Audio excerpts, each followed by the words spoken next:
Ciao, I'm Enzo. I'm Celia. This is Piazza Talk, our channel about our life in Lucca And in the Tuscan Hills. Please hit the subscribe button. Grazie.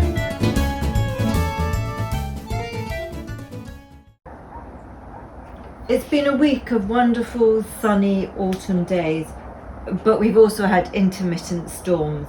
The evening my sister and her husband dropped by on their whirlwind business tour of Italy, the sunset was one of those perfect Tuscan sunset dreams. We were joined by a friend for a simple family supper, but we had a bit of added fizz. And then do the picture after. I think so. Okay, so then you have to stand down for a minute. You have to be in the video. Michelle's husband. You have to sit down, Kim. Okay, right. Is this on? Yes. And am I in the picture? Yes, you're in the picture. Okay. I don't know why I'm doing it. You should. No, you open it, then I can. Because it's much better. Taffarel. Taffarel. Would you like me to introduce it? You can Because say I that. like to remember the name. I can remember. Okay, so my sister's come over from England, and she was given by a friend up in Prosecco land. Adesso. Yeah. By her friend Lisa Taffarel, a new pink rosé Prosecco, and we've been asked to try it for the estate, which is very nice. Yeah. So we're going to open the bottle of Taffarel and see what it's like. It's a very pretty pink. Why have they decided? Because rosé is fashionable. Well, rosé and prosecco are very fashionable in England, so combining the two.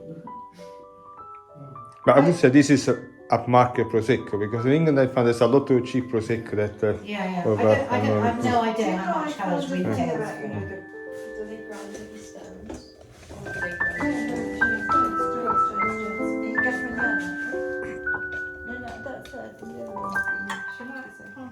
Yeah. The pink Prosecco was absolutely delicious, and we put the link of the estate in the description box below.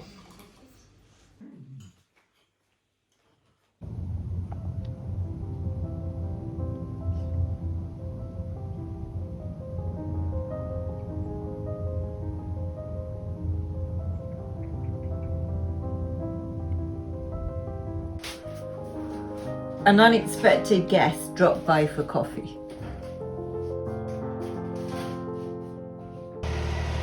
One of the storms brought down trees that blocked the road, but it was soon cleared.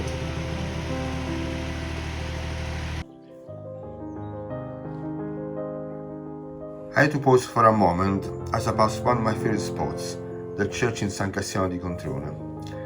If this church was in Florence, there would be a queue outside. I hope to take you inside soon.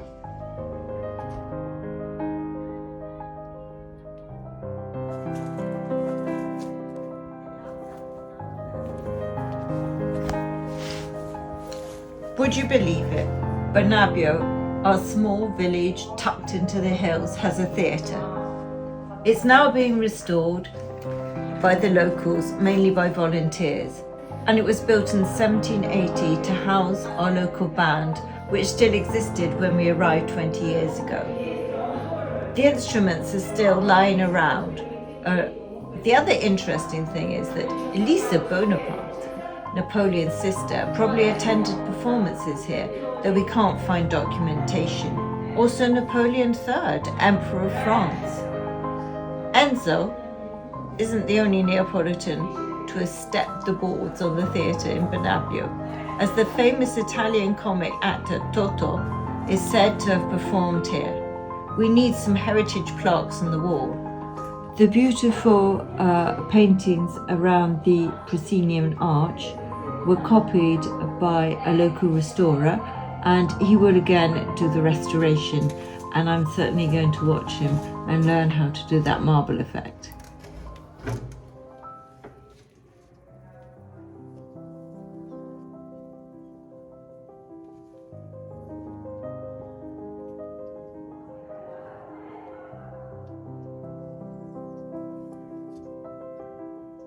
The chandelier was spotted and bought as it was being taken out of a historical hotel in Lucca by one of the volunteers.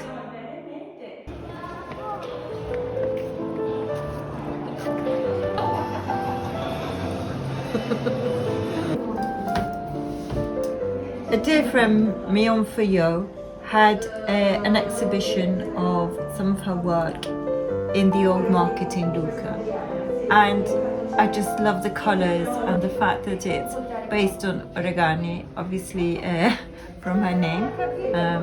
She's originally actually from Korea but grew up in Japan and married an Italian, has been here longer than me, but her work has this influence of Japan and origami that she said she started when she was 2, and I just love them.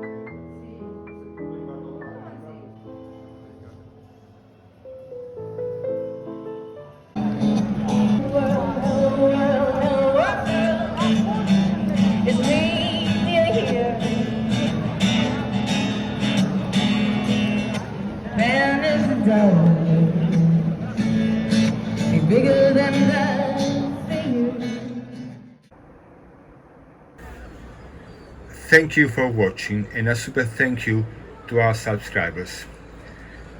If you have not subscribed yet, please press the button. It's a great way to support our channel and it's free.